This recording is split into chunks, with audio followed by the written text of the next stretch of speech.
Hello, welcome back to my channel. Y'all already know what to do. Y'all see it at the bottom of the screen.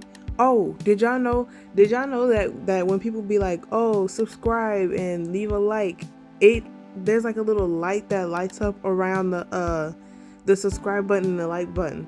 I seen it like a couple days ago when I was watching YouTube, and I thought it was so cool. Anyways, if you've already seen the shorts of this um painting that I'm doing, then you already know exactly how it turned out, and I hope you loved it because I know that I did. This is probably one of my favorite landscape paintings that I've ever done so far.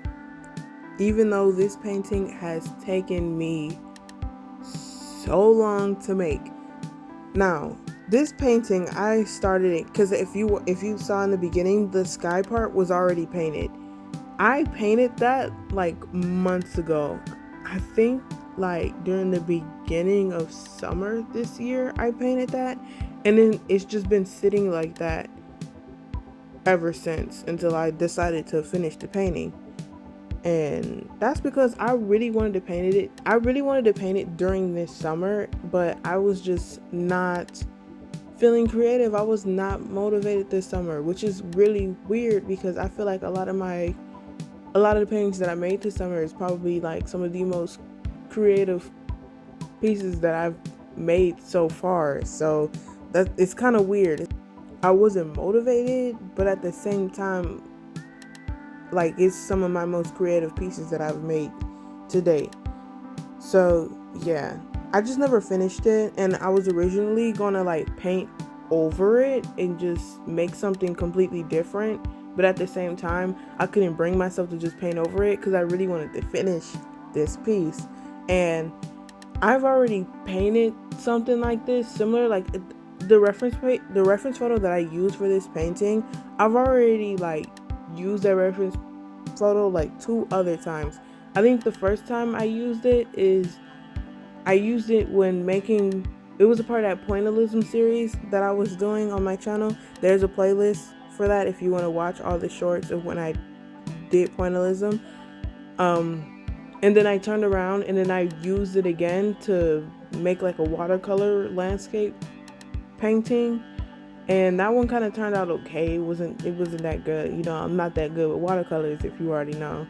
I still need a lot of practice with that. So I decided to, like, hey, why not try to do like a stylized realism type landscape. But I got started and I immediately was like, I don't know if I really want to make this, because when it comes to like landscapes, you gotta make like, the way that I paint, I like to be able to the break the reference picture down. I like to break the reference picture down so I can just paint section by section, because trying to block it all out and stuff, I get confused and then I don't remember where everything is supposed to go. So this picture was kind of hard to like break down a little bit because it was overwhelming. I don't know. This summer was crazy. Like, I don't know. I was just not in a creative mood. I was just, over painting, I guess.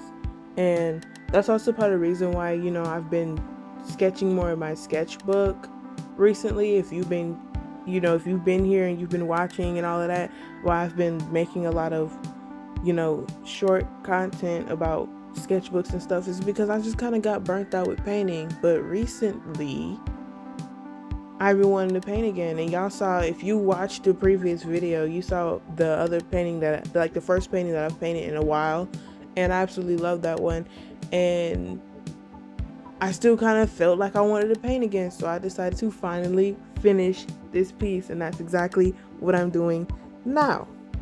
Also, side note, if you hear like a lot of wind and noise and stuff going on outside, the wind is like really blowing hard outside, and like there's like yard work and stuff being done. So if you hear all that random noise and stuff, that's what that is. Anyways, I did say that this is one of my favorite landscape paintings so far, and a big reason why is because I allowed myself to get a little bit creative with this landscape, because as you can see from the reference painting, you can already see so far that what I ended up painting looks nothing like the actual picture. And I know I try to like, I know I'd be saying like I'm like a realism painter, but I'm not really a real, like, how can I put this? Like, that like what I make doesn't like look the exact same as the reference photo. And when I'm like actually painting and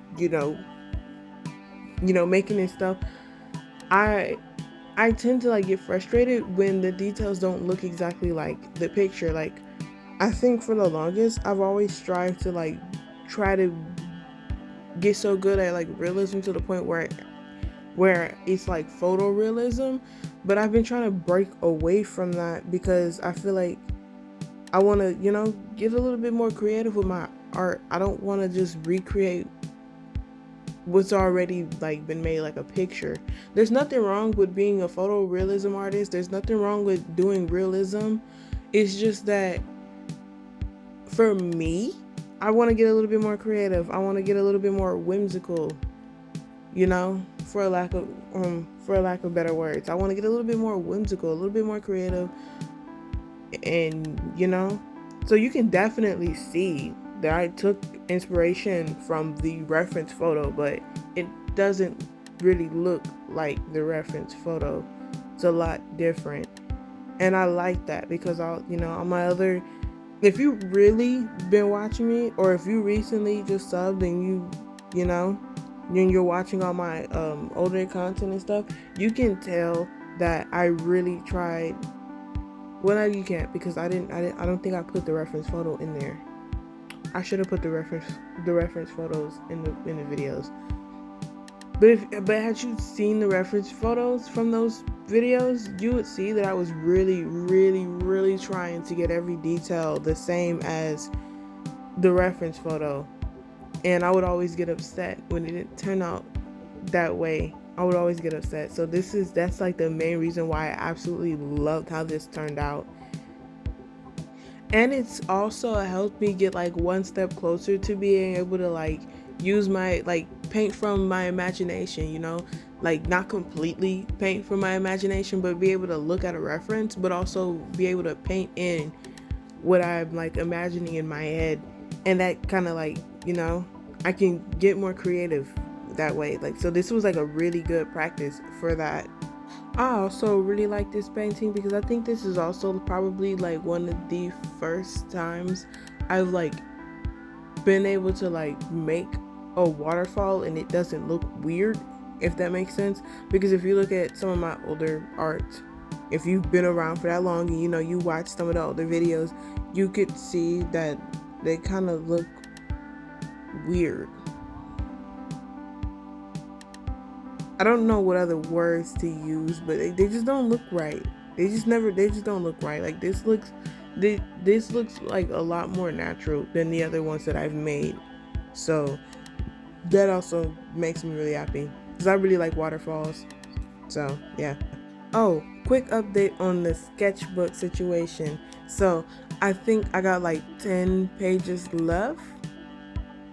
We were that close to finishing, like actually finishing a full sketchbook. And obviously I'm kind of happy about that because it's like, yo, finally finishing a sketchbook. But I'm also sad because the sketchbook's almost finished and I kind of don't want to finish it yet.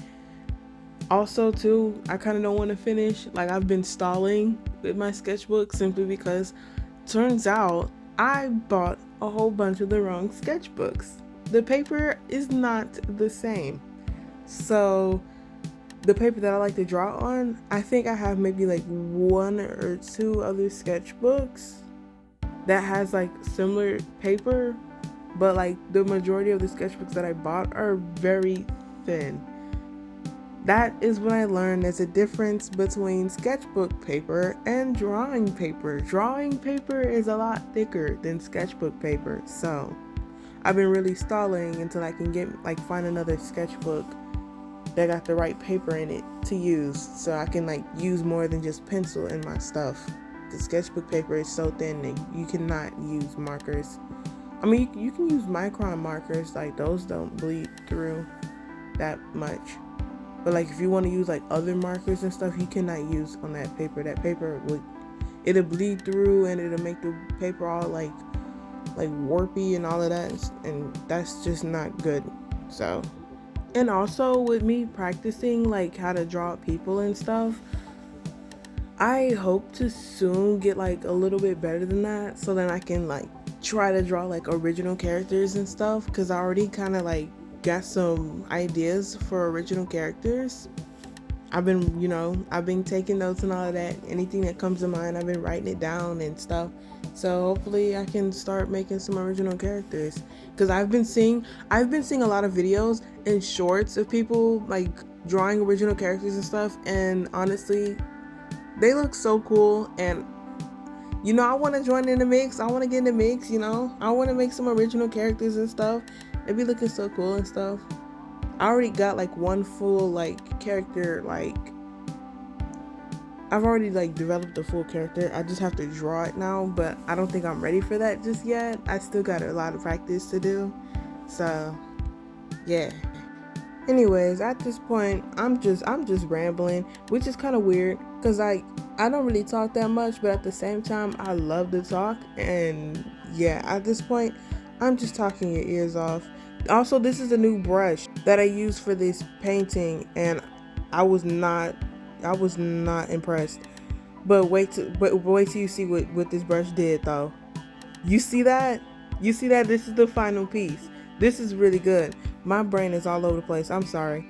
But this brush did that, and I absolutely love that brush, and now you can see why I absolutely love this. I hope you loved it too. Thanks for watching. Y'all already know what to do on the way out.